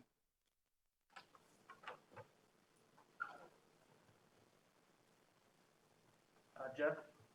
Members of the board, I report that we met in closed session in accordance with the Municipal Act, Section 239, Sub 2D, for labor relations or employee negotiations.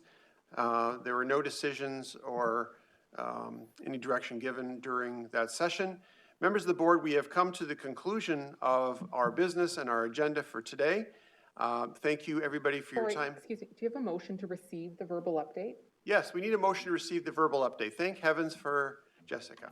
Can I get a motion to receive that? See, I was doing so well up until now. Can I get a motion to receive the verbal update? Stephen, thank you. And Janet, thank you very much. By the way, Janet, do you know there's somebody standing behind you? What's that? Can't hear you. The person standing behind me is shopping. Oh, okay. In downtown Oakville, in downtown I presume. Oakville. It's a little disconcerting. There's always somebody right there beside you, like a little person advising you. Members of the board, is any objection to receiving that report? I don't see any. That is received. Members of the board, we are at the conclusion of our agenda. We have completed everything that has come before us, including some new business. Thank you for your time and attention this evening. Once again, thank you to the public. If you just tuned back in, we look forward to seeing you all again next month. I do need a motion to adjourn, and that's made by Janet, seconded by Bill. Any objections to adjournment? Seeing none, ladies and gentlemen, this meeting is adjourned. Thank you, everybody.